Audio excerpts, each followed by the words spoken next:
In the frigid pre-dawn hours of March 18, 1990, as a historic nor'easter wreaked havoc across Boston with torrential snowfall and gale-force winds, two cunning individuals were meticulously preparing to carry out one of the most notorious unsolved crimes in history. While the blizzard raged violently outside, the pair stealthily made their way to the revered Isabella Stewart Gardner Museum through the howling whiteness. Over the next hour, a series of events would shock the global art world and baffle law enforcement for decades to come.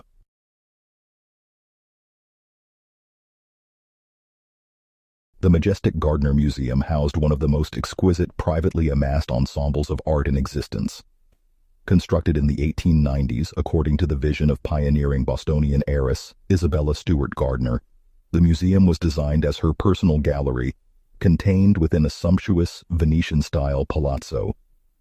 Through dogged acquisitions during her grand tour of Europe in the late 19th century, when American institutions lacked sufficient funds to compete, Gardner worked tirelessly to secure some of the greatest Renaissance and Impressionist works, including invaluable paintings by masters like Rembrandt and Monet.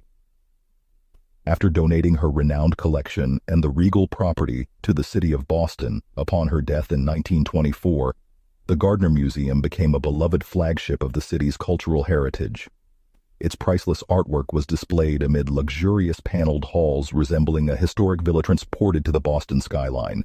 Hidden amongst the museum's serpentine layout was an unparalleled gathering of European treasures, ranked amongst the finest in private hands at the time.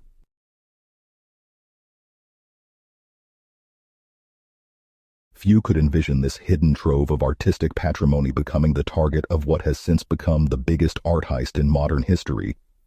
In the pitch-black cloak of the early morning hours as the blizzard outside peaked with whiteout conditions, our two cunning individuals meticulously breached the museum's antiquated security. Posing as police on a false emergency call, they gained access to the front entrance using a duplicate key and overwhelmed the lone security guard on duty with ease. The thieves meticulously disabled the few scattered alarms with practiced precision.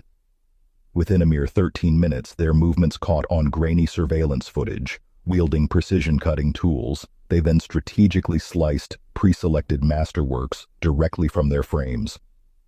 In a precisely organized heist, 13 irreplaceable treasures were loaded onto an awaiting vehicle, disappearing into the night.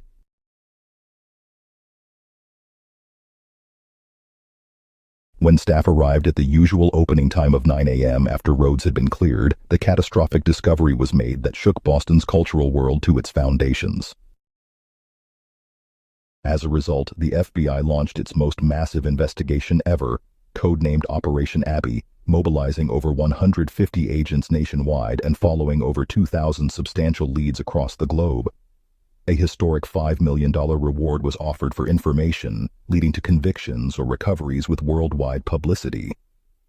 Marking the largest reward in FBI history at the time, the Bureau exhaustively probed connections to Italian organized crime networks, given the thieves' audacious professionalism. Yet fingerprint analysis, DNA testing, and relentless stakeouts of potential handlers and fences produced nothing conclusive in the years that followed. As all credible leads went tragically cold, periodic ransom calls made minuscule demands and revealed no motivations or resolutions.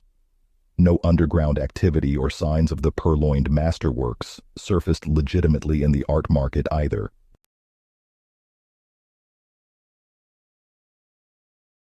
Confounding all conventional theories, as each season passed, the case grew even more impenetrable, defying all efforts to unlock its mystifying secrets.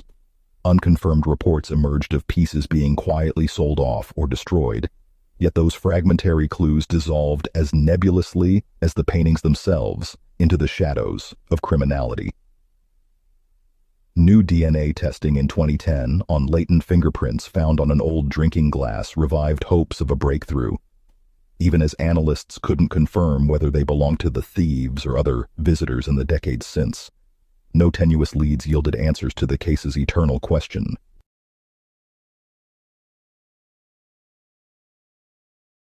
What truly befell those 13 irreplaceable works of artistic heritage and whose sinister hands were truly behind this professionally executed crime of the century that has eluded capture for over 3 decades?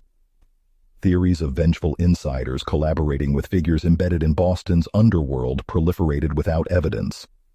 Anonymous tipsters continued feeding investigators an endless stream of theories, all dissipating like wisps of smoke as the case marked its 30th anniversary in 2020. Still unsolved. It endured as one of history's most persevering criminal enigmas, shrouded in an air of ghostly mystique. Where have those magnificent works wandered after 3 decades, and what fate ultimately befell each one? Were they sold off secretly, collecting dust in a hidden storage facility, or destroyed altogether to leave no evidence behind? As long as those profound mysteries of art and crime remain unsolved, the mesmerizing ghosts of the Gardner Museum heist will surely continue to lurk in history's shadows.